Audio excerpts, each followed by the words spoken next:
Hey everyone, I'm Joshua Orro of the Mustang Prince, and welcome to Mustang Prince Orro Reports.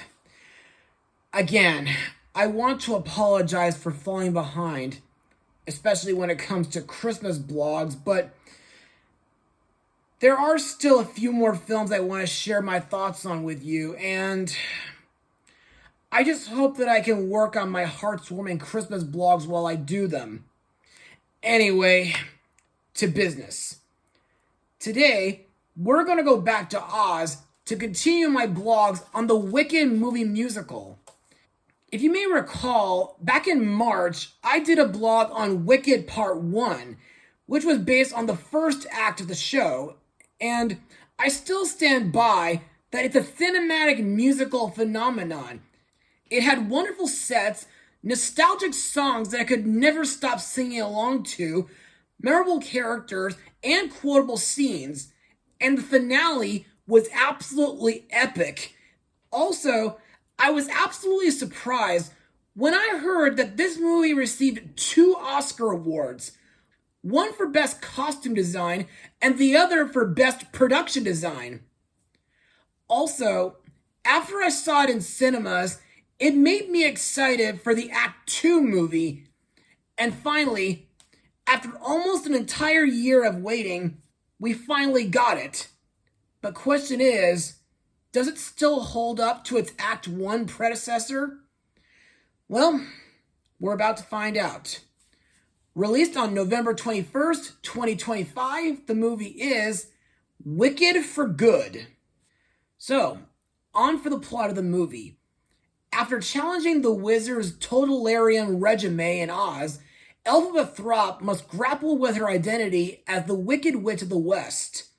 Meanwhile, the wizard has given Glinda the title Glinda the Good and a public status as the nation's defender against Elphaba. As an angry mob rises against the Wicked Witch and a little girl's house crash lands in Oz, she'll need to reunite with Glinda to transform herself and all of Oz for good. So, what are my personal thoughts on Act 2? Well, to me, like Act 1, this was a cinematic musical masterpiece, and it's got to be one of my favorite movies of 2025. And to further explain why, let's move on to Mustang notes. Now, as we all know, this movie is based on Act 2 of the 2003 stage musical. The reason why Wicked was split into 2 parts was to avoid omitting plot points and further develop the characters, which I think makes perfect sense than the typical money excuse, which I'm really disgusted with hearing all the time. Principal photography on both films began in December 2022 in England, but it was interrupted in July 2023 by the 2023 SAG-AFTRA strike, and it was later resumed and concluded in January 2024.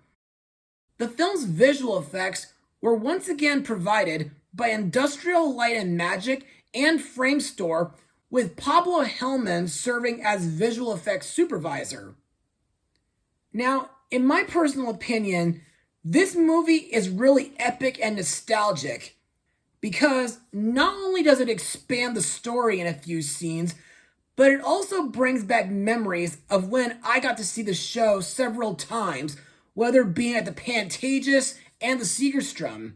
Plus, a couple of the locations that stand out to me the most are the Emerald City, Munchkinland, even Elphaba's hideout, which is located in the Vinkis region of the western part of Oz.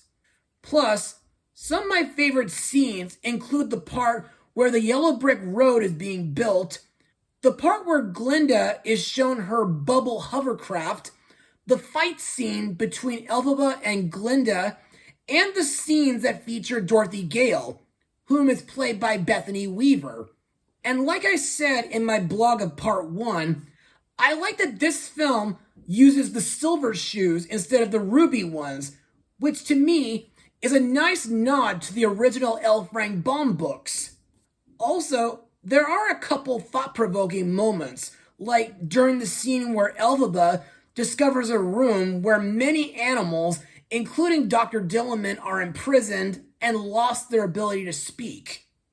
And now, let's talk about some of the songs, which are again composed by the genius Stephen Schwartz. The first song to talk about is Thank Goodness, sung by Glinda during the grand opening of the Yellow Brick Road in Munchkinland. To me, this song is both sweet and emotional, and I like that during the song, Madame Morrible announces Glinda's engagement to Fiyero. Plus, I like that the song reflects Glinda's internal conflict and her attempts to maintain a positive facade despite her doubts and guilt. Also, the song adds depth to Glinda's character, showing her struggle with the consequences of her actions and her desire for acceptance.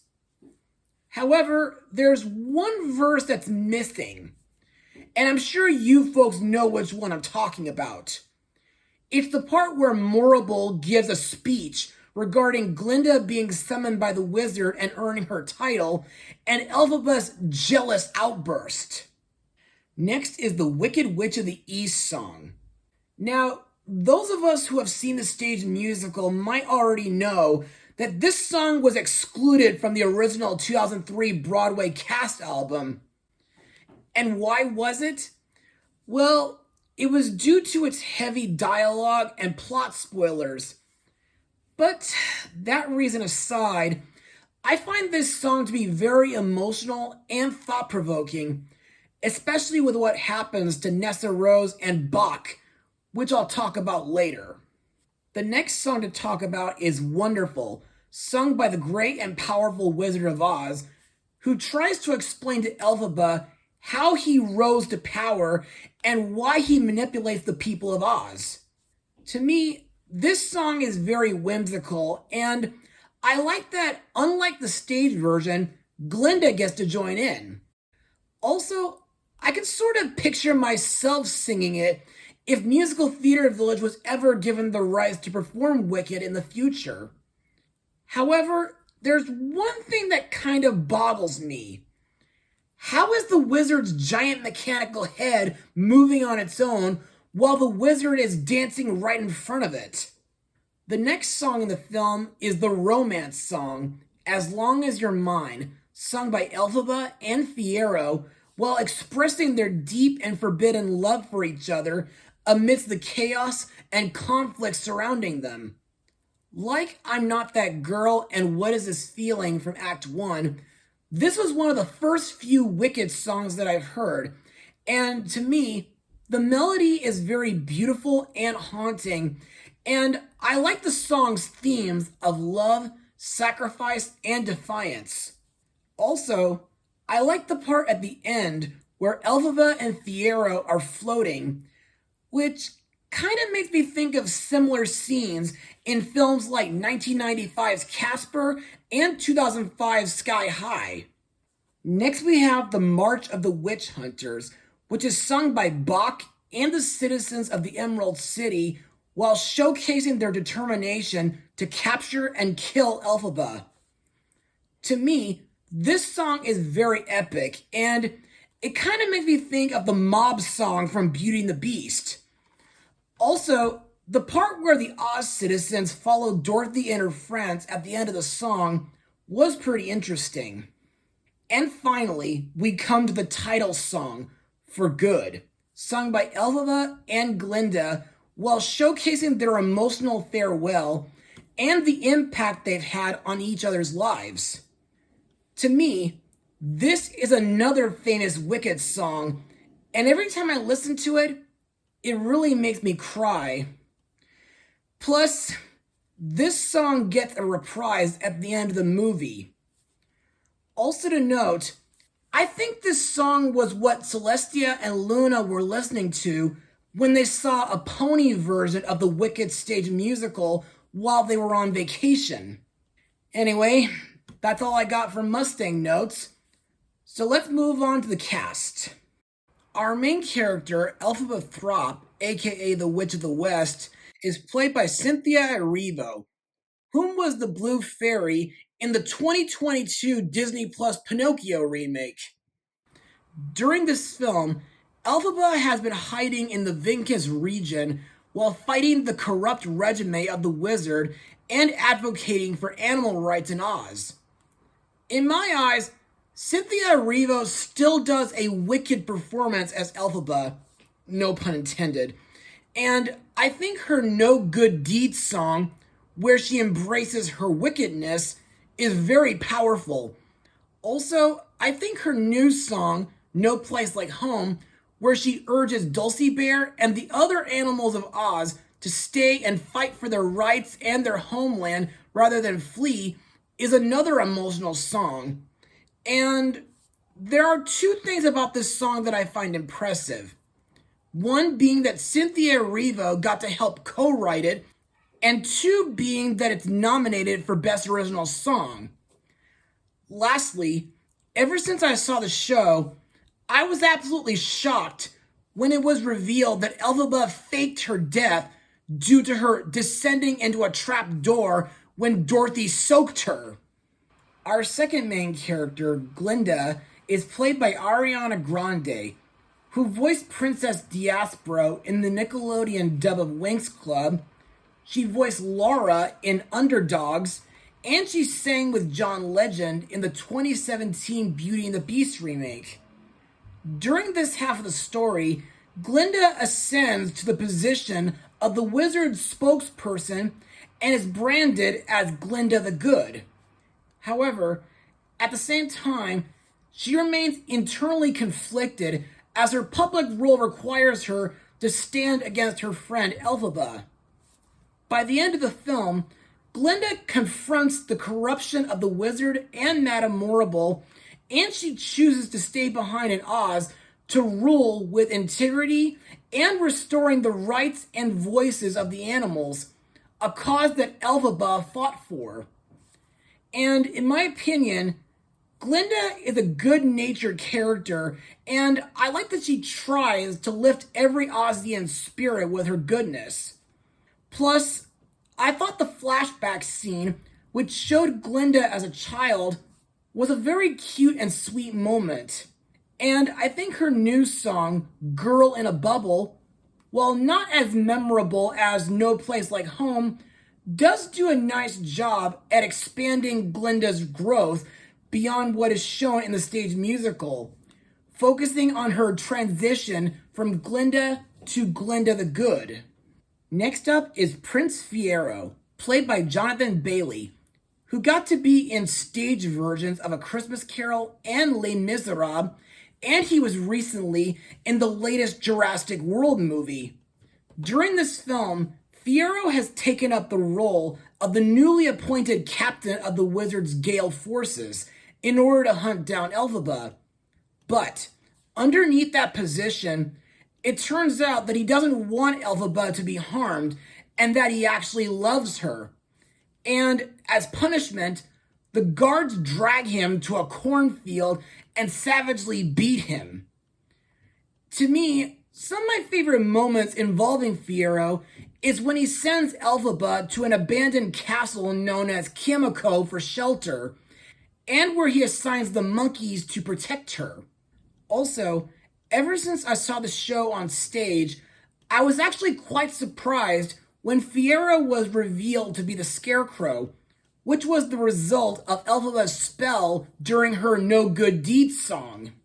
Elphaba's sister Nessa Rose is played by Marissa Bode, whom, before she became disabled, got to be in stage versions of Little Shop of Horrors, Peter Pan, and Mary Poppins. In this film, Nessa has taken up the role as the governor of Munchkinland after her father died of shame. She has enacted a number of laws that have subjugated the Munchkins and has taken Bach as her servant. To me, Nessa's bitterness is somewhat understandable due to her thinking back to the time when she and Bach danced together at the Ozdust Ballroom. And as I said before in my blog of Act 1, I know what it's like not being able to walk, since my left femur was the victim of a giant cell tumor years ago. By the way, if there's one scene involving Nessa that I found interesting, it would have to be the part where Elphaba's magic enchants her shoes to let her briefly float or fly instead of giving her the ability to walk. The reason why that part was altered was in order to avoid ableist tropes. Also, believe you me, I was very, very sad when Nessa was crashed by Dorothy's farmhouse. Next we come to Bach, played again by Ethan Slater, whom was in the SpongeBob SquarePants stage musical. During the events of this film, Bach serves as Nessa Rose's butler and servant. He remains by her side out of a sense of obligation and guilt, despite his unrequested love for Glinda. To me, Bach is a kind-hearted character, and I felt really bad that he and the other Munchkins weren't allowed to leave Munchkinland without Nessa's approval. But the most shocking scene involving Bach was the part where he becomes the Tin Man, courtesy of both Nessa and Elphaba using the Grimoire. Next we come to the true wicked villain of the story, Madame Morrible, played by Michelle Yeoh, whom was in the James Bond movie Tomorrow Never Dies, Crouching Tiger, Hidden Dragon, along with The School for Good and Evil, Everything Everywhere All at Once, Minions: The Rise of Gru, Paws of Fury: The Legend of Hank, Kung Fu Panda 2, the MCU's Shang-Chi movie, and of course, The Tiger's Apprentice. Now, as we all know, Morrible is the Dean of Sorcery at Shiz University turned press secretary and agent to the Wizard of Oz. To me, while Morrible is wise and reasonable, she's also very manipulative, especially when she spreads the rumors about Elphaba being a wicked witch in order to turn the citizens of Oz against her.